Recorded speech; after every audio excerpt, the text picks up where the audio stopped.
Kembali lagi bersama channel kita semua. Jika Anda suka, jangan lupa komen, like dan subscribe, serta bila Anda berkenan. Selamat membaca dan mendengarkan. Perintah Kaisar Naga, Bab 43194321. Murid-murid dari Sekte Darah dan Tulang hendak berbalik dan lari ketika mereka melihat Cristobal yang tidak mempedulikan mereka sama sekali. Mereka semua terlihat bingung. Mereka tidak tahu apa yang sedang terjadi, mengapa Cristobal melarikan diri. Tepat ketika para murid Sekte Darah dan Tulang ini bereaksi, mereka juga ingin melarikan diri, tetapi ternyata sudah terlambat. Mereka telah lama dikepung oleh orang-orang dari Sekte Iblis Jiwa dan Istana Guanghan. Master Sekte Jiang berteriak dengan marah pada Cristobal, "Cristobal, jangan pernah berpikir untuk melarikan diri lagi kali ini." Master Sekte Jiang berkata saat dia hendak mengejarnya, tetapi dihentikan oleh Dev. Master Sekte Jiang, biarkan saja dia lari. Jika kita mengikutinya, kita dapat menemukan sarang mereka. Ini lebih mudah dan membuat kita tidak perlu mencarinya sedikit demi sedikit. Dev berkata kepada Master Sekte Jiang. Baiklah. Master Sekte Jiang mengangguk, lalu memandang murid-murid Sekte Darah dan Tulang dan berkata, apa yang harus kita lakukan terhadap orang-orang ini? Dev meliriknya, lalu berkata dengan dingin, bunuh saja. Begitu Dev mengucapkan kata, bunuh, semua orang dari Istana Guanghan dan Sekte Iblis Jiwa mengambil tindakan. Murid-murid dari Sekte Darah dan Tulang menangis seperti hantu dan melolong seperti serigala, tanpa memiliki semangat juang. Jumlah mereka hanya sedikit, dan pemimpinnya telah melarikan diri, jadi tidak ada semangat juang. Hanya dalam beberapa menit, selusin murid Sekte Darah dan Tulang ini semuanya mati dan terpotong-potong, dan mereka tidak bisa hidup lagi.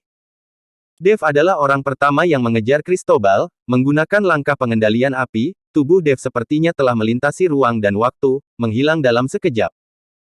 Master Sekte Jiang dan yang lainnya mengikuti dari belakang, mengikuti tanda yang ditinggalkan oleh Dev. Setelah Cristobal berlari hingga jarak tertentu, dia merasa lega saat melihat tidak ada yang mengejarnya. Namun, dia juga sempat mendengar teriakan para murid Sekte Darah dan Tulang, tetapi saat ini, dia tidak mempedulikannya sama sekali. Cristobal tidak ingin mati lagi, dia beruntung bisa melarikan diri terakhir kali. Jika dia ditangkap lagi kali ini, dia pasti tidak akan bisa melarikan diri. Tapi saat Cristobal menghela nafas lega, tiba-tiba sebuah aura mendekat dengan cepat dari belakang. Cristobal terkejut, dan tiba-tiba menoleh, dan menemukan bahwa tubuh Dev melompat ke arahnya seperti lompatan kilat. Kecepatan Dev sangat cepat, jauh lebih cepat daripada kecepatan terbangnya. Buset dah! Ekspresi Cristobal berubah, dan dia mencoba yang terbaik untuk melarikan diri. Segera, Cristobal melarikan diri kembali ke Sekte Darah dan Tulang, dan kemudian berteriak sekuat tenaga, kakak kedua, tolong, tolong. Ketika Rosten mendengar keributan itu, dia segera memimpin orang-orang keluar dari aula. Dia melihat wajah Cristobal yang menjadi pucat saat kembali dengan tergesa-gesa. Adik laki-laki, apa yang terjadi? Rosten bertanya. Kakak kedua, saat ini kakak ketiga telah membawa orang untuk membunuh kita, dan Dev juga ada di antara mereka, serta sejumlah besar orang dari Istana Guanghan. Orang-orang ini akan segera datang, tolong pikirkan cara secepatnya. Cristobal berkata dengan cemas. Apa? Rosten terkejut, lalu memerintahkan dengan keras, pergi dan aktifkan formasi pelindung sekte, jangan biarkan orang-orang itu masuk. Lakukan seperti yang Paman Guru perintahkan. Para murid Sekte Darah dan Tulang akan segera memulai formasi pelindung sekte. Pada saat ini, Dev dan yang lainnya juga tiba di Sekte Darah dan Tulang. Melihat kerangka yang padat di tanah, banyak orang terkejut. Berapa banyak orang yang harus dibunuh untuk mendapatkan begitu banyak kerangka? Pada saat ini, semua orang dari Sekte Iblis Jiwa atau Istana Guanghan dipenuhi dengan amarah, dan mereka ingin membunuh orang-orang dari Sekte Darah dan Tulang sesegera mungkin. Orang-orang terkutuk ini, aku harus membunuh mereka dengan tanganku sendiri untuk mencegah kebijaksanaan guru ternoda. Ketika Master Sekte Jiang melihat pemandangan ini, dia mengertakkan gigi dengan kebencian dan ingin segera masuk. Tapi formasi pelindung sekte diaktifkan, dan mereka tidak punya cara untuk masuk. Mereka hanya bisa memasuki Sekte Darah dan Tulang setelah menghancurkan formasi. Saat ini, Rosten telah tiba bersama semua orang, dan semua orang saling memandang melintasi formasi pelindung sekte. Dev, Sekte Iblis Jiwa, ditambah orang suci dari Istana Guanghan, hampir berjumlah 100 orang, dan mereka juga tidak lemah. Secara khusus, penguasa istana Guanghan juga berada di alam Mahayana. Meskipun Dev hanya berada di alam kesengsaraan transendensi tingkat 7, kekuatannya terlihat jelas bagi semua orang. Master Sekte Ji yang berada di alam kesengsaraan transendensi tingkat 9 dan dianggap sebagai Master Puncak. Dari sudut pandang ini, kekuatan Sekte Darah dan Tulang agak tertinggal. Sekarang hanya ada lebih dari 30 murid Sekte Darah dan Tulang. Murid Sekte Darah dan Tulang lainnya semuanya dibawa keluar oleh Cristobal dan tidak satu pun dari mereka kembali. Melihat orang-orang Dev, banyak murid Sekte Darah dan Tulang mulai mengubah ekspresi mereka, dan beberapa murid Sekte Darah dan Tulang mulai mundur. Jika Rosten dan Cristobal tidak ada di sana, para murid Sekte Darah dan Tulang ini pasti sudah lama melarikan diri. Kakak kedua, kamu bersama kakak pertama benar-benar bergabung dengan Cristobal untuk melakukan hal yang merusak seperti itu. Ketika guru meninggal, dia menyuruh kita untuk tidak berlatih budidaya jahat semacam ini, tetapi kamu tidak mendengarkan sama sekali. Ketika Master Sekte Jiang melihat Rosten, dia tiba-tiba menjadi marah dan bertanya.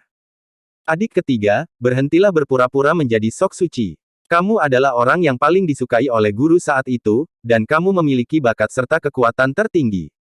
Kamu sama sekali tidak melihat kepada kami. Tapi bagaimana dengan sekarang? Kamu hanya berada di alam kesengsaraan transendensi tingkat 9. Kamu bahkan tidak bisa mengalahkan adik keempat, apalagi aku atau kakak senior. Biar ku beritahu, kakak senior sedang meneroboh ke alam Mahayana tingkat ketiga.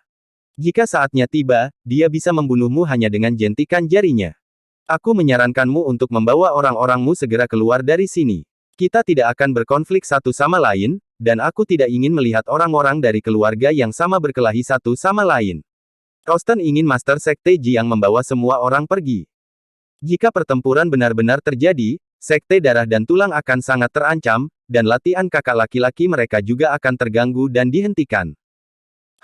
Aku tidak akan pernah pergi. Kamu telah membunuh begitu banyak orang.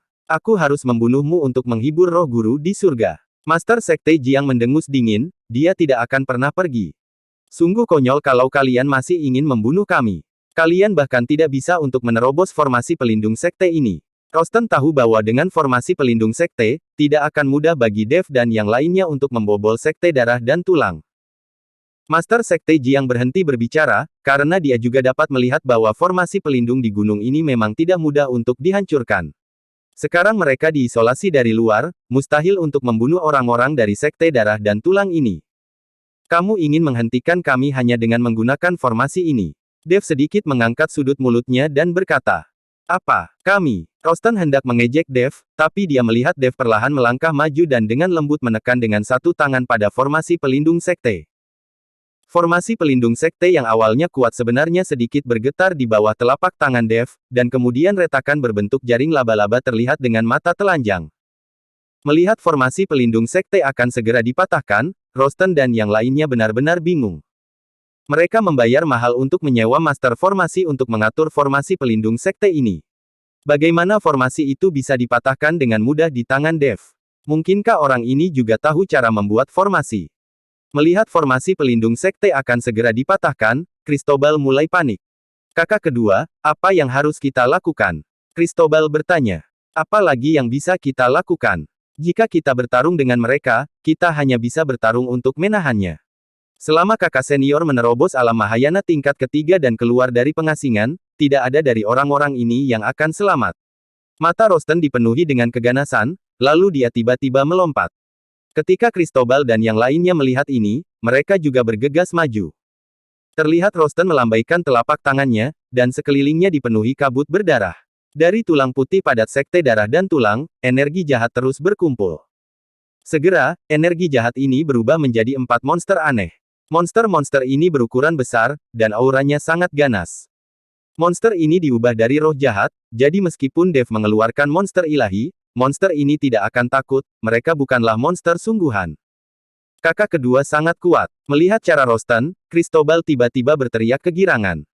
Murid Sekte Darah dan Tulang lainnya juga sangat gembira, masing-masing merasa lebih tenang, dan tubuh mereka penuh dengan aura pembunuh. Mereka semua tahu bahwa ini adalah Sekte Darah dan Tulang, wilayah mereka, halaman rumah mereka sendiri. Di sini, ada energi jahat yang tak ada habisnya. Pada saat ini, Master Sekte Jiang tidak tahan lagi, dan aura di tubuhnya terus melonjak dengan liar. Saat formasi pelindung sekte dibongkar oleh Dev, dia segera bergegas maju bersama murid-murid dari Sekte Iblis Jiwa. Bunuh, Master Sekte Jiang memimpin murid-murid Sekte Iblis Jiwa dan menyerang langsung untuk membunuh. Melihat ini, penguasa Istana Guanghan segera mengambil tindakan bersama puluhan orang suci. Orang-orang dari Sekte Darah dan Tulang juga memiliki semangat juang yang tinggi dan menyerang ke depan dengan mengaum. Terutama 4 monster aneh yang meraung berulang kali, dan seluruh Sekte Darah dan Tulang tampak bergetar. Pertempuran akan segera terjadi, dan segala jenis aura yang mengamuk sedang terjadi di dunia. Butir-butir es turun dari langit, menyebabkan suhu di Sekte Darah dan Tulang turun drastis. Ini karena semua orang dari Istana Guanghan menggunakan teknik berbasis es. Di langit, kepingan salju mulai berjatuhan, dan kepingan salju menyatu dengan tulang putih, sehingga mustahil untuk membedakannya. Dev melompat dan bertarung dengan Rostan. Penguasa Istana Guanghan juga langsung mendekati Cristobal, dan mereka langsung mulai bertarung.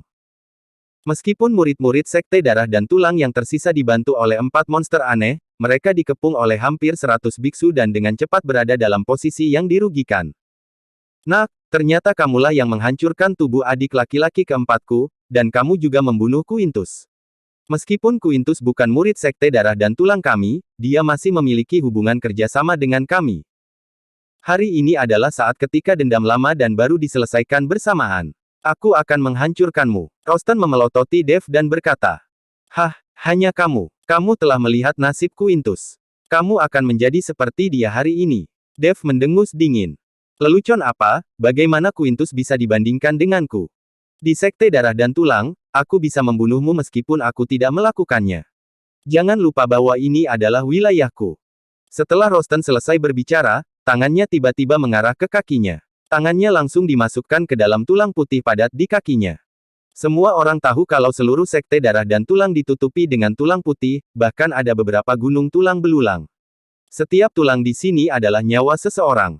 Keluarlah, sahabatku tersayang. Rostan berteriak keras. Terlihat aura merah darah terus-menerus keluar dari tubuh Rostan, lalu mengikuti telapak tangannya hingga ke tulang di tanah. Bergemuruh.